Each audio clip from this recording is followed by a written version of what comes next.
on this episode of A Tale of Two Hygienists. You have to have the ability, and really what growth mindset, and we throw this term around a lot, but really what growth mindset really is the ability to believe that your brain and you can do something different than you're currently doing. The people that come with this idea that like, yes, I could transform, I could change, I could become something different than I currently am, then those people can be successful business owners and myofunctional therapists and those sorts of things. I think the most powerful thing that you can do as a new graduate is to recognize that you don't know everything and that you have received a really great foundation and a really great start for a lifelong learning journey. Yeah, this is a tale, oh yeah, a tale of two hygienists. So there might be only one, bringing the best of dental knowledge, and we do it all with ease. We cover oral health and screening, and preventing gum disease. We're gonna do a lot of learning, and have a little bit of fun working at the dentist. A tale of two hygienists. Hey, welcome back, everyone, to another episode of A Tale of Two Hygienists podcast, episode number 435. I'm your host, Andrew Johnston, and thank you so much for spending time with us today. And you won't regret that commitment, because on the show today, we have super positivity himself, Dave Henrichsen.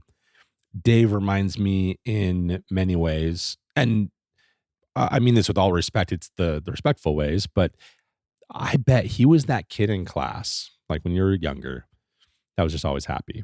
And they kind of seem like they had a secret. Like there's something going on. They're just a little bit different. They're smiling all the time. They have lots of friends. And then on days when you're like loving life and you're happy too, you just want to be around that person. Like you just couldn't get enough of that person. But on days when you weren't feeling so good about yourself, and it's because you're insecure, it's all the animosity that you have, you just get jealous that they were so happy. And I don't know if you guys know what I mean. Maybe that's just a me thing. Maybe that's just a little bit too much inside information about me. But he just exudes happiness. And I feel so lucky to have had him on the show and get to know him a little bit better, because I have a feeling he's going to be someone that's in our podcast life for sure. And we talk a lot about growth mindset today. We talk about how difficult it can be to take the next step in our lives. He talks about how much easier that step is, though, if you have a coach or someone that's working through that problem with you. It could be a partner, someone who's been through the path before and is looking behind and helping you through, and just kind of giving you the confidence to know that, hey, we can all do these things that are not very easy to do.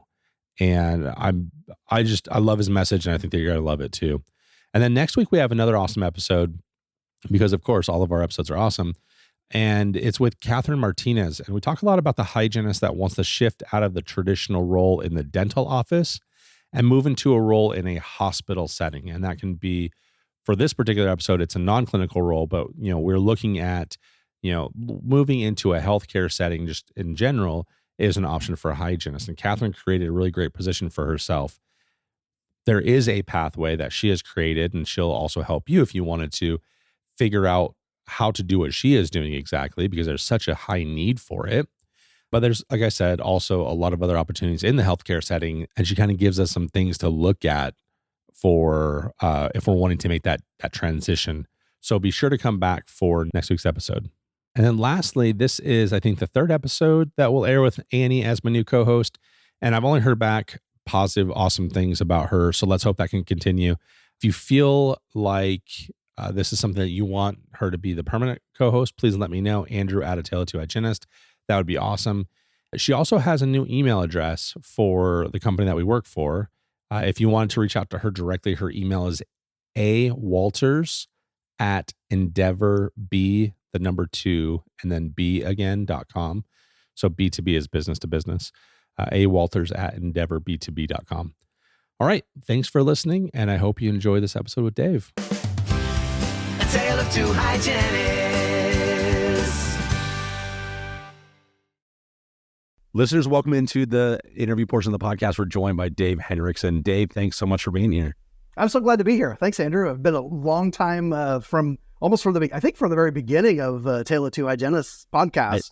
I think you're right. I mean, what's interesting about you is like I've seen you in like we run in very similar circles. We're both from Washington, right? So yep.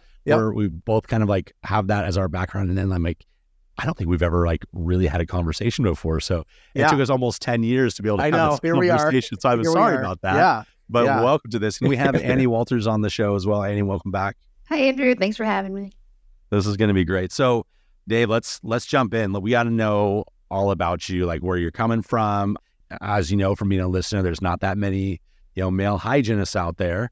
Like what kind of got you into the field and kind of what are you doing now in the field? Oh, that's awesome. Yeah. So, my dad's a dentist. I grew up around dentistry. My brother, before he passed away, was a hygienist. And so the concept of a male hygienist was not foreign to me.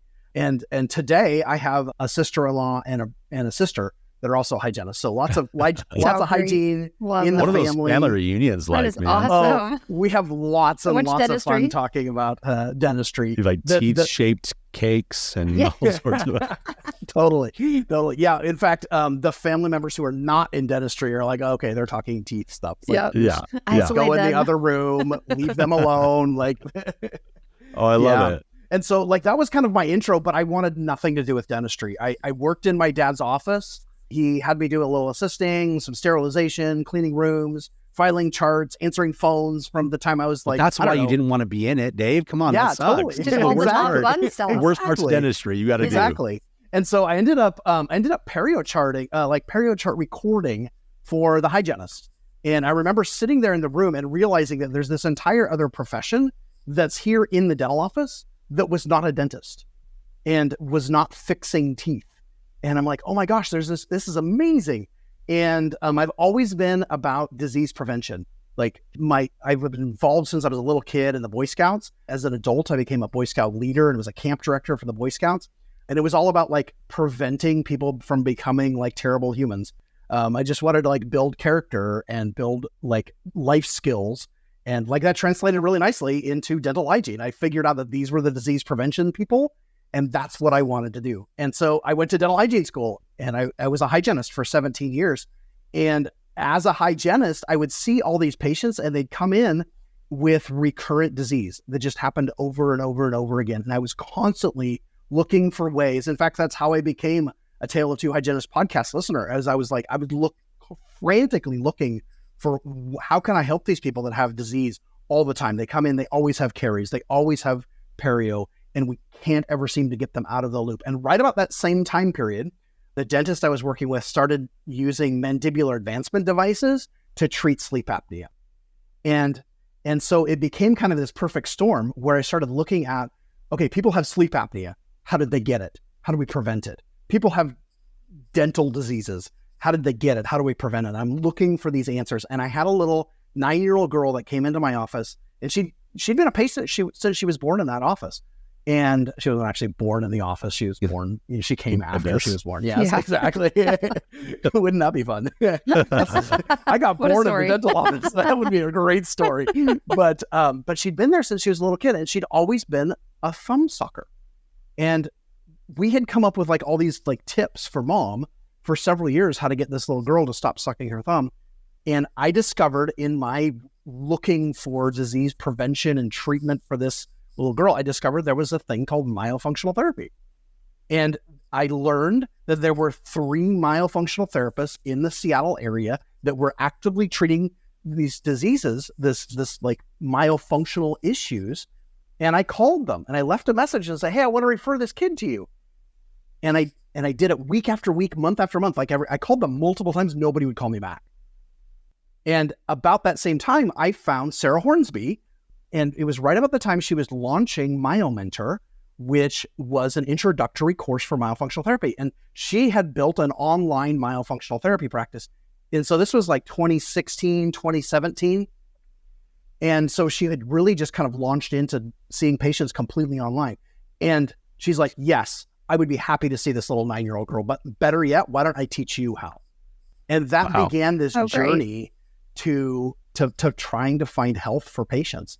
And I took the MyoMentor course. I started seeing myofunctional therapy patients kind of parallel to my dental practice. For the first 6-8 months or so, I saw them as part of the dental practice. The dentist gave me a little shove and he's like, I think you want to just own this thing yourself. And I come to find out years later, it was actually the practice business consultant. He's like, you don't want to pay him overtime. Don't pay him overtime. He's going to be working overtime and we don't want to pay him. And so... Well, that's all right. That worked out. And so it worked out really great. And so I launched off and I built a practice, 10 more Myo. And I did it part-time while working dental hygiene for a long time. And then gradually my practice grew bigger and bigger and bigger to the point that I could no longer handle working as many hours a week as I was doing both dental hygiene and myofunctional therapy. And I launched off and I'm like completely, for the last several years, I haven't picked up a scaler. I haven't actually worked in a dental office for several years now.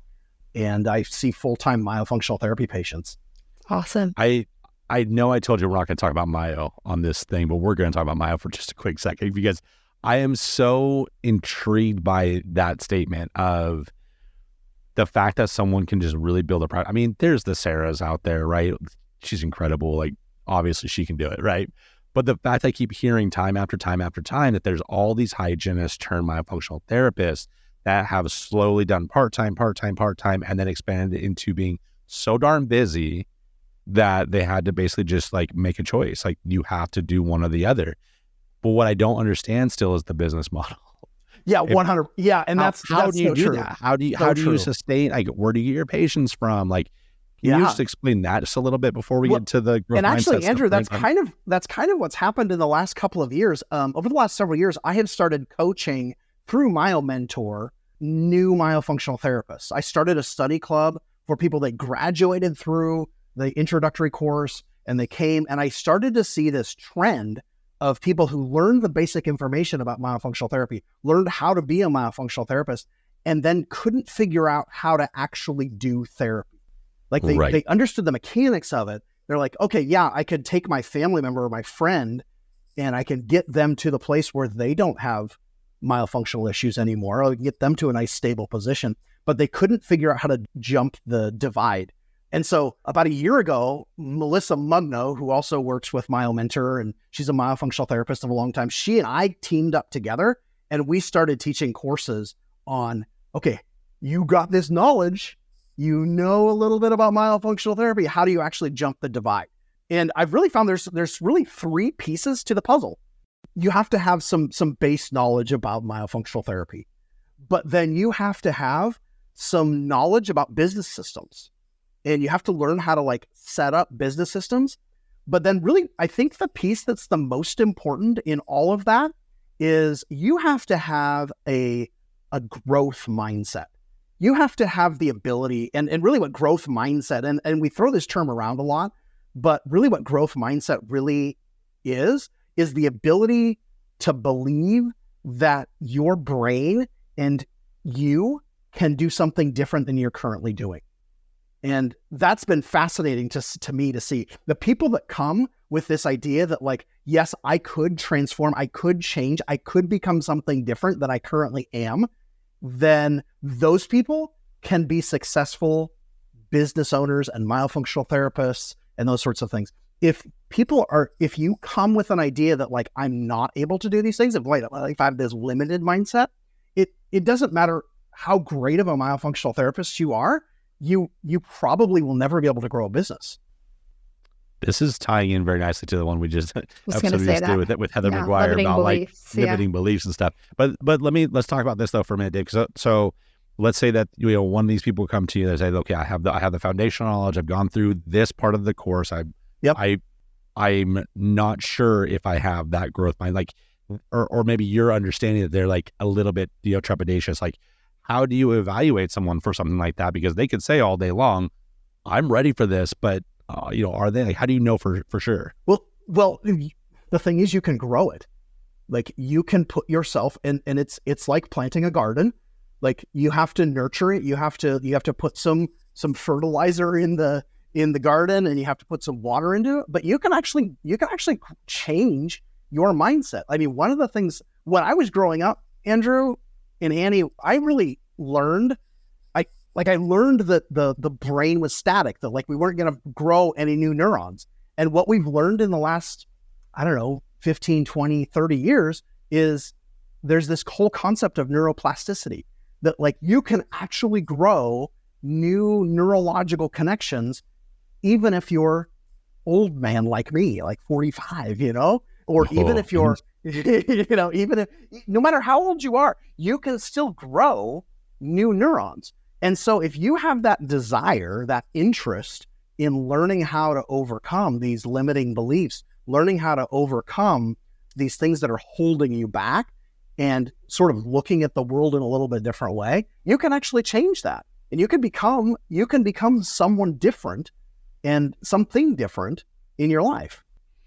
So do you think that the growth mindset and wanting, like someone comes to you and they have the foundation and they want to change or achieve something, do you feel that that mindset shift is step one? Because then after that, then obviously we have to put action behind what we want to do. Absolutely. Yeah. But do you think just like having that mindset is like the first part of it, the first part to change?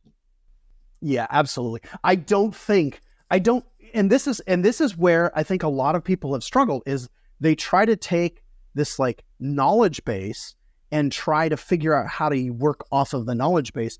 But what Melissa and I we flipped the script a little bit and said, the first thing we're going to do is work on who you are and what kind of a mindset you have, what kind of a life that you currently have, what's your foundation that you're starting with, and build that really strong so that then you can learn how to help other people. And then you can use that ability to help other people to be profitable too, like to make a living helping other people. And it sounds like that's where breaking down those limiting beliefs come from too, because it's like your garden analogy, like if you don't clean out the weeds, like how do you expect new growth to happen? And so that's the weeds are somewhat synonymous to the limiting beliefs. And it sounds like that's what you and Melissa are doing, is trying to disseminate those and break those down so that way you can achieve your full potential. Somewhat cliche, but true. Yeah. I've built something, I call it the limiting belief cycle. And I don't know if I built it or if I borrowed it from somebody. It's just, but it's here and it's in my brain. And so like the cycle is basically you start with this limited mindset, some sort of a problem arises, and then you interpret that problem in a negative way, and then you feel stuck. And then when you feel stuck, you're unhappy in that situation, which then feeds into that limited mindset. And the cycle just continues over and over and over again. And I saw it so often in the dental practice. People would say to me, like, I feel like I'm stuck working in this office that I don't enjoy. I don't like doing this. Maybe I don't like working with this type of clientele. Maybe I don't like working with this doctor. Maybe I don't like working with this other hygienist. But when they had that limited mindset, they really felt like they were stuck, like they couldn't afford to change. They were stuck in that situation. And when you feel like you're stuck, you feel like you can never get out of it. But if you can change the mindset, then you realize, oh my goodness, I'm actually probably not really stuck. I actually probably could make a change. And it could be a change in relationship. It could maybe an intimate relationship. Maybe things aren't working out there. Maybe it's a relationship with a parent. Maybe it's a relationship with an employer or a coworker. Maybe it's a housing situation or a financial situation. But like very, very few people are indentured. Very, very few people cannot leave their situation and go do something different. And that limited mindset really keeps you trapped in. Whereas that growth mindset really gives you the idea that, yeah, actually, I can change. I can change my financial situation. I can change my personal situation. I can change my work situation. And I can be a different person 5 years from now than I am today. I'm a very positive thinker, but like, how would you empower someone to embrace that growth mindset to where they can truly believe it and accept it? That's really a great question. And I don't know that there's an exact, like, this is the way. Yeah. Like this is, but I think first of all, showing them that it's possible. Sure. And what's been really cool about working with Melissa Mugno is she has, I think she'd be okay with me sharing this here, but like she's built a lot of businesses that didn't work out and had a whole bunch of kind of like, I don't know, stumbling blocks or failure points in her in her world. And that's been really fun for us to teach together, because we've been able to kind of like take, hey, this is something that happened with me, and this is how I dealt with it. But being able to see that, yeah, you can actually change that, and having sort of that example going forward. I think that's one way to do that, is to see that, yes, there is a way out of this, and kind of like that from that set. I mean, we all need examples in life, right? Like what do they say? Build on the shoulders of giants, or we got to stand on the shoulders of giants.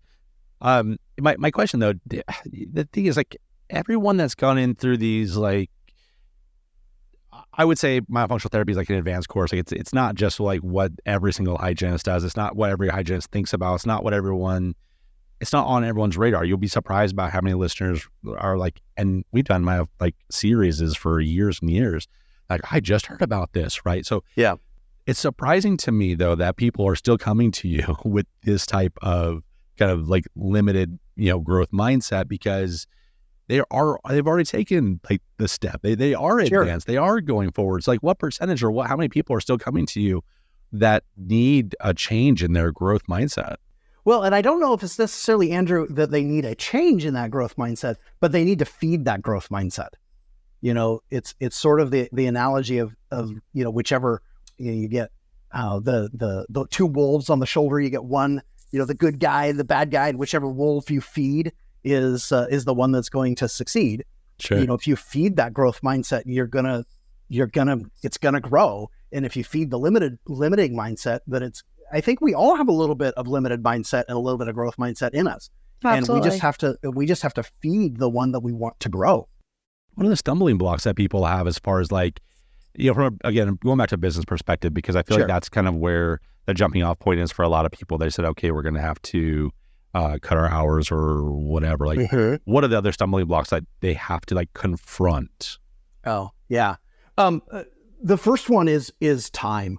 And this is one that I came up against over and over. In fact, this is the reason why I didn't want to take training in myofunctional therapy, is like, I don't have stinking time. Yeah. I had a newborn baby at home. My doctor, I still remember this conversation. My doctor came to me and said, we're going to start making these mandibular advancement devices.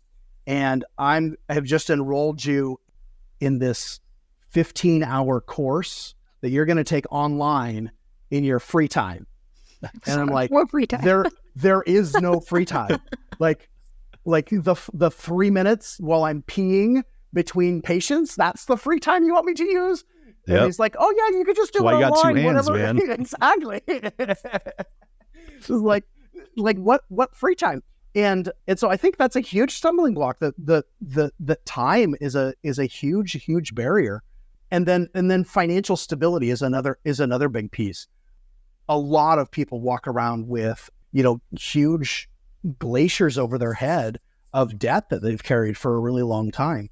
And one of the greatest gifts that I gave myself years ago was actually a podcast. I was listening to the Dave Ramsey show on podcast and learning how to like talk about money and learning how to manage my money and learning how to do that sort of, sort of financial foundation and build that financial foundation. And so time and money are two really big barriers that people often come up against when they're trying to figure out how to do that. And the time piece, if you have a vision of where you want to go 5, 7, 10 years from now, you can always find time to do it.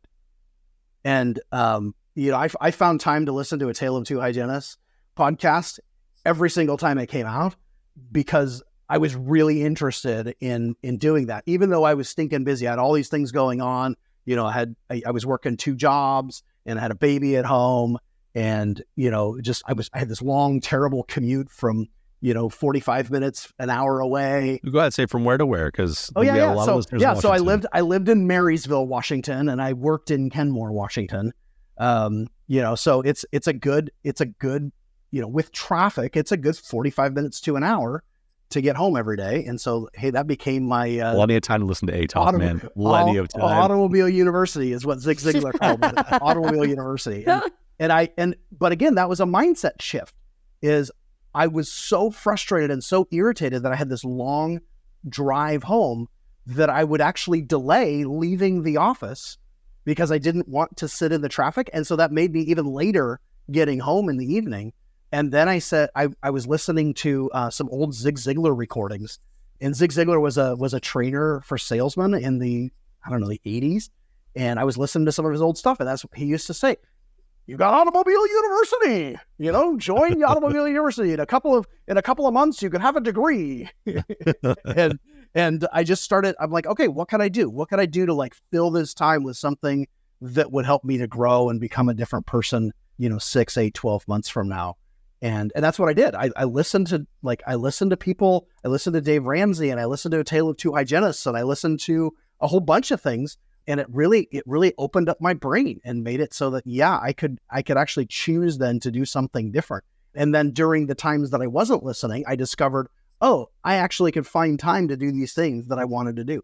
I found time to, I watched a video recording kind of in conjunction with that sleep apnea stuff that my dentist really wanted me to learn about. I listened to Jeff Rouse from Spear talk about doing a myofunctional exam on a child. And he just said, you just do it while you're doing your oral cancer screening. And I'm like, well, duh. I'm doing an oral cancer screening on every single patient. I met an oral cancer survivor years and years ago.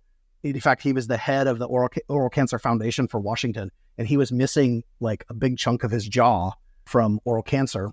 And it was at a dental convention, and he's like, Dave, I just need you to promise me that you will look in every single one of your patient's mouth and do an oral cancer screening. And I was out of school, maybe, 6, 8, 12 months, something like that. And I'd done it pretty consistently, but I wasn't 100%. And I said, you know what, man, I will do it. And so by this point, by later in my career, it was so automatic. I was doing an oral cancer screening. And when Jeff Rouse said, all you got to do is do an oral cancer screening and look at where the tongue is and what tonsils and adenoids look like, and look under their eyes and, feel their lymph nodes and just, look for those things. It was like, I can do a myofunctional evaluation on every single one of my patients. Guess what? I'm doing an oral cancer screening. It doesn't take me any longer to do that than what I was doing there. And that was huge. That was huge. I got a tough one for you. Are you ready for this? Okay, let's go. First of all, I love you. I love everything about you. I can just imagine that one of the things that's going to be a limiting factor for a lot of people listening to this is like, well, good for you, Dave, that you have that much energy, because you are like high energy kind of a person. You're a happy-go-lucky, blah, blah, blah, blah, blah. How does one attain that positive outlook and the energy and the drive? Because I feel like a lot of hygienists are missing that. Yeah. And I think that's a really good question, Andrew. I'm glad that you asked that question, because I think some people are born with it. And I think that I was blessed to be born with sort of a positive outlook on things. But I also think that if you look off into the future of where you want to be, what kind of a person you want to be, what kind of a life you want to live, I think that can give you the inspiration to take the energy to make changes in your world. And I think that's been what's been really cool working with some of the hygienists transitioning to being myofunctional therapists. I've been able to really help them to see, like, what is it that you want? Do you want to just escape from your job, from the job that you have? Or is there some place that you want to be, some place that you want to drive towards? Because if you're just trying to get out of a situation, you're going to land right back in the same situation in some other way. And I've seen this with myofunctional therapists, is they escaped from dental hygiene, and I'm using air quotes so you can't see me, but escaped from dental hygiene only to find themselves in a different working situation that they also disliked, because they didn't really address the underlying root issue. And the underlying root issue was maybe something else. Maybe they were upset with something else in their life. But I think that's how you grow that, is you have a vision of where you want to be, and then you use that vision to drive what you do and how you do it. Simon Sinek talks about, having your why, and the why being the center of the universe, and then you structure what you do and how you do it around that. And I think that's how you change your mindset, is having a big why.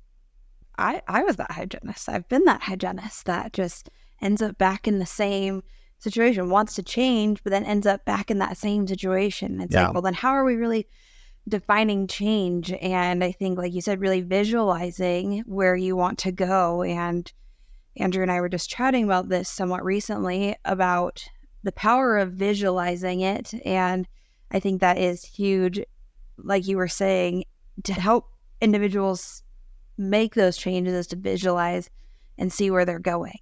I think that's really, really important that you brought that up. And I saw a quote in a book I was reading recently, and it was saying, like, those who want to change will change, and those who don't make excuses, or something like that, which sounds kind of harsh, but Sure. I think it's like you have to be at this point where you're like willing to change and wanting to make those changes. And from what it sounds like that you're saying, it will come. You just have to be willing and ready to accept that change. Yeah. I was a competitive swimmer in high school. And me too. yeah. Swimmers unite. Yes. Sorry, Andrew.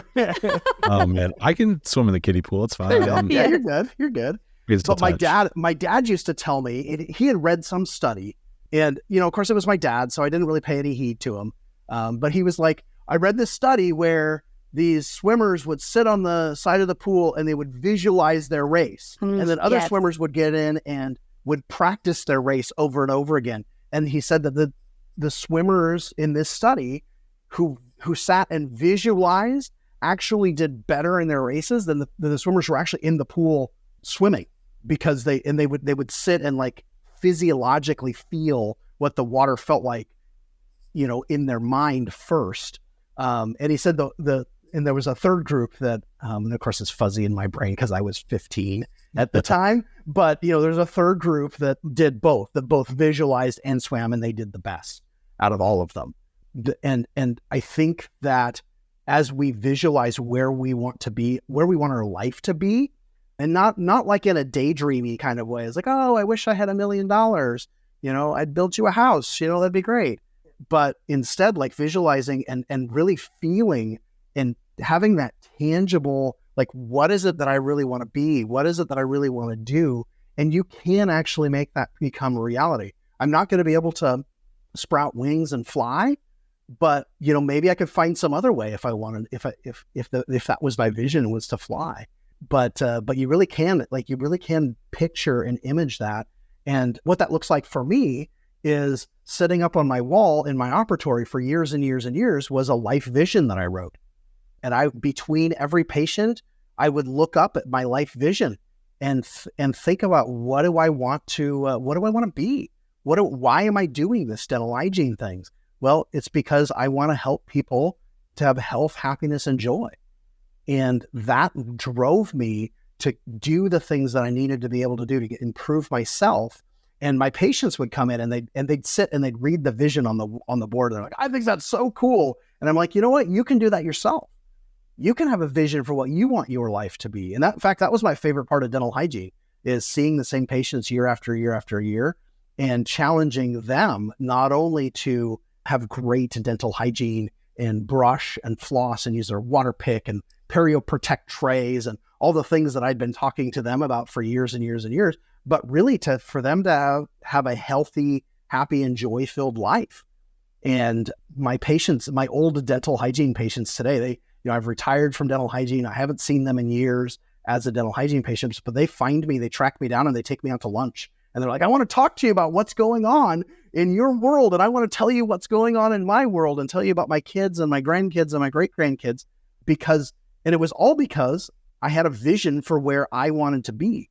And I put it up on my wall. I actually wrote it down and put it on my wall. And as I transitioned from being a hygienist to being a myofunctional therapist, my vision didn't change. It's really been the same, except I added one thing this last fall. I added that I wanted to build community. And that's something I've really, as a myofunctional therapist, I've found is part of my life niche, is I want to build communities where people feel safe and welcome and empowered. And I do that. I've done that now through the MyoMentor Institute. I've created a study club for myofunctional therapists in the Seattle area, Seattle Myo Study Club.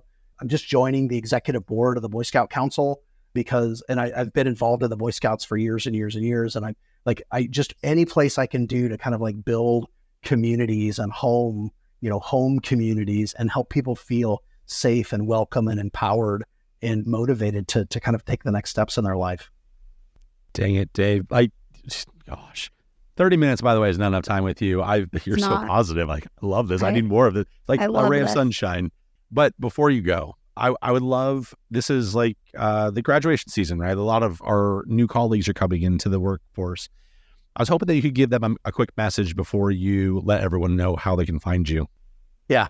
So new graduates, I think the most powerful thing that you can do as a new graduate is to recognize that you don't know everything, and that you have received a really great foundation and a really great start for a lifelong learning journey that should never end.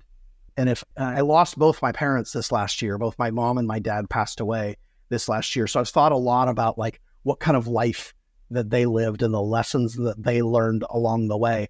But all the way to the very end, both of my parents were learners.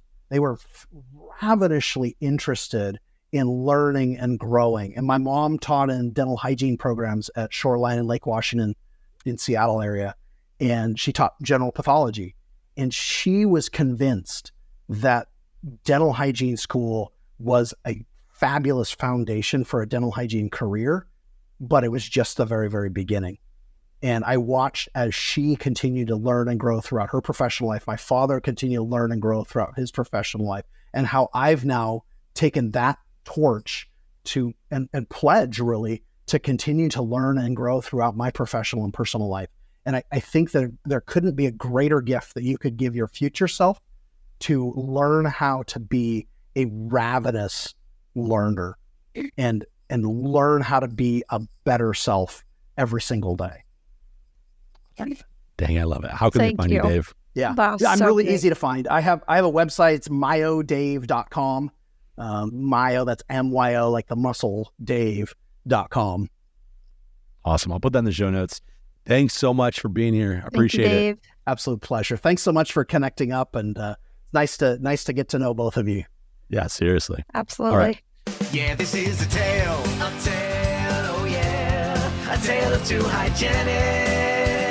So there might be only one, bringing the best of dental knowledge, and we do it all with ease. We cover oral health and screening, and preventing gum disease. We're gonna do a lot of learning, and have a little bit of fun working at the dentist. A tale of two hygienists.